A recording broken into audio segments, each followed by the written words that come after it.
धर्म की रक्षा और अधर्म के नाश के लिए जब जब पृथ्वी पर असुरों का अत्याचार बढ़ता है, तब तब भगवान स्वयं अवतार लेकर मानवता का कल्याण करते हैं।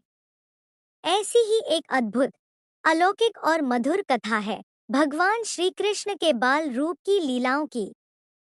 उनका जीवन प्रेम, भक्ति, करुणा और दिव्यता से भरा है।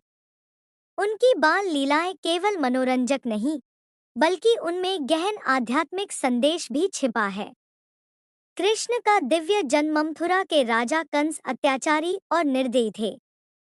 अपनी बहन देवकी के विवाह के दिन आकाशवाणी हुई, हे कंस, जिस देवकी को तू इतना प्यार करता है, उसी का 8वां पुत्र तेरा वध करेगा। यह सुनकर कंस भयभीत हो गया।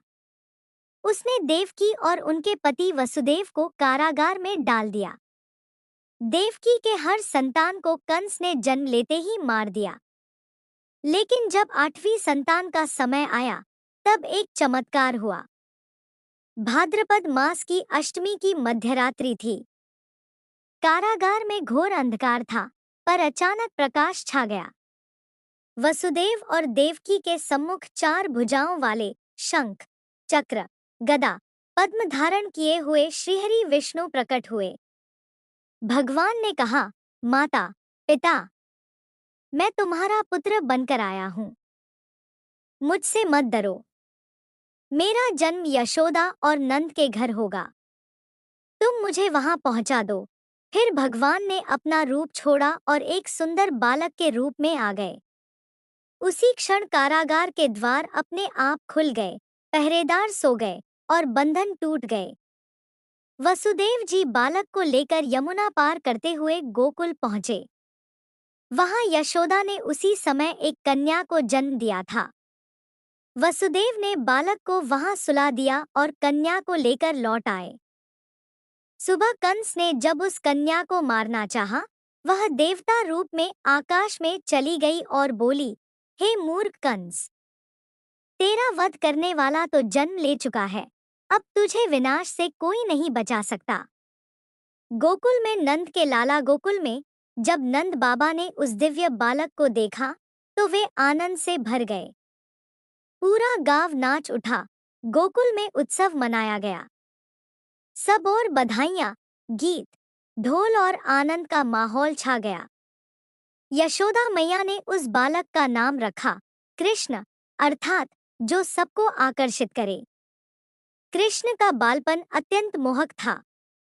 उनकी मुस्कान, उनकी आंखों की चमक और बाल सुलभ चंचलता देखकर सबका मन उन पर मोहित हो जाता। गोप और गोपियां नंदलाल की एक झलक पाने को व्याकुल रहते। पूतना वधकंस को जब पता चला कि उसका वध करने वाला बालक गोकुल में है, तो उसने अपनी राक्षसी पूतना को भेजा। पूतना सुंदर स्त्री का रूप धारण कर गोकुल पहुंची और छोटे कृष्ण को दूध पिलाने लगी। उसके स्तनों में घातक विष था, परंतु श्री कृष्ण ने उसकी माया पहचान ली। उन्होंने पूतना का जीवन ही चूस लिया। वह अपने असली रूप में आकाश से गिर पड़ी। उसका शरीर विशाल पर्वत के समान हो गया। गोकुलवासी भयभीत हो गए, पर कृष्ण शांति से मुस्कुरा रहे थे।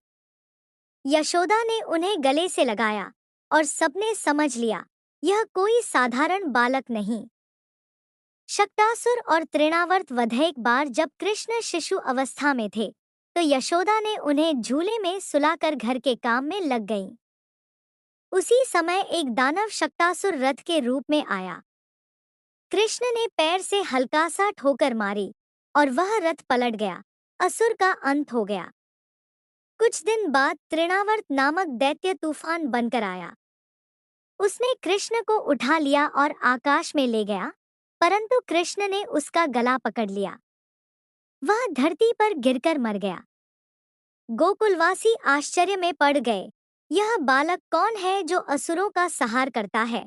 मक्खन चोरी और बालपन की मधुरता। कृष्ण को मक्खन अत्यंत प्रिय था। वे अपने मित्रों के साथ गोपिकाओं के घर में जाकर माखन चुराते और कभी-कभी तो बांसुरी बजाकर सबको मोहित कर देते। गोपियां शिकायत लेकर यशोदा के पास आती, मैया, तुम्हारा लाला बड़ा नटखट है। हमारे माखन के मटके फोड़ देता है। यशोदा मुस्कुराकर कहती, ठीक है, मैं उसे समझाऊंगी।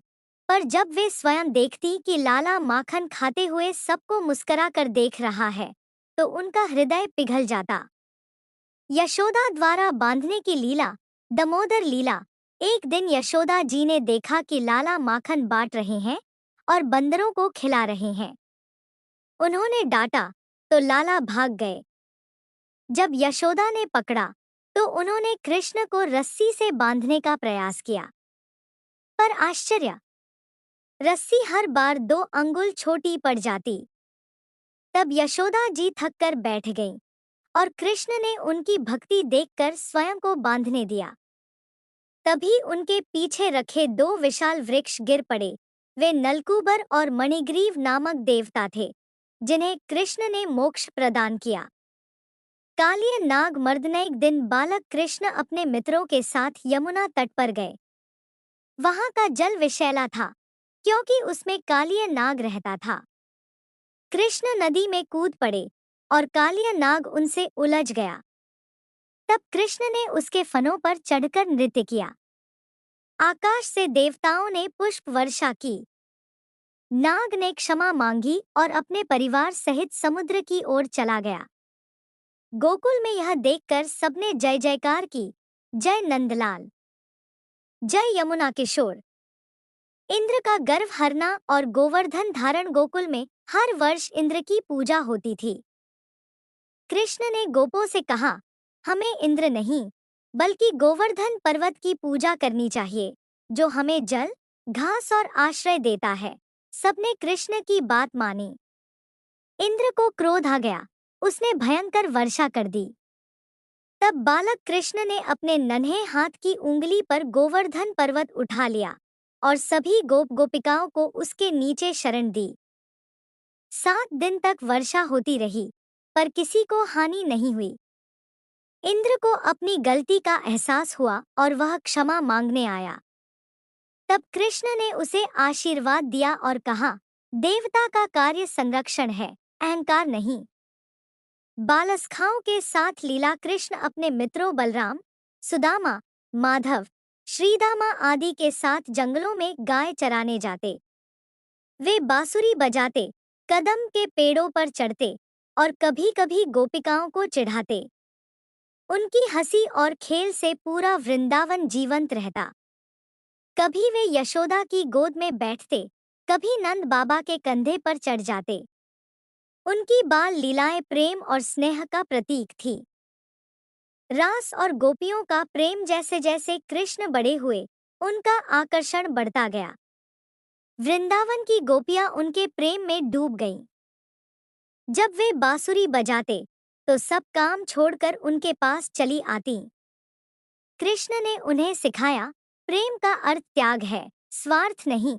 रास लीला में भगवान ने सबके साथ एक साथ नृत्य किया, परंतु हर गोपी को लगा कि कृष्ण केवल उसी के साथ हैं। यह लीला दिखाती है कि परमात्मा एक होते हुए भी सबके हृदय में रहते हैं। कंस का अंत और मथुरा प्रस्थान। कंस को जब पता चला कि कृष्ण जीवित हैं, उसने उन्हें मथुरा बुलाने के लिए अक्रूर को भेजा। कृष्ण और बलराम रथ पर बैठकर मथुरा पहुंचे। वहां उन्होंने कुब्जा नामक स्त्री का रूप सुधारा, जो झुकी हुई थी। उन्होंने उसे सीधा कर दिया। यह करुणा की लीला थी।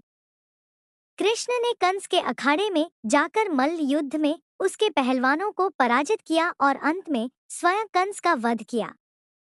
इस प्रकार अधर्म का अंत हुआ और धर्म की पुनः स्थापना हुई।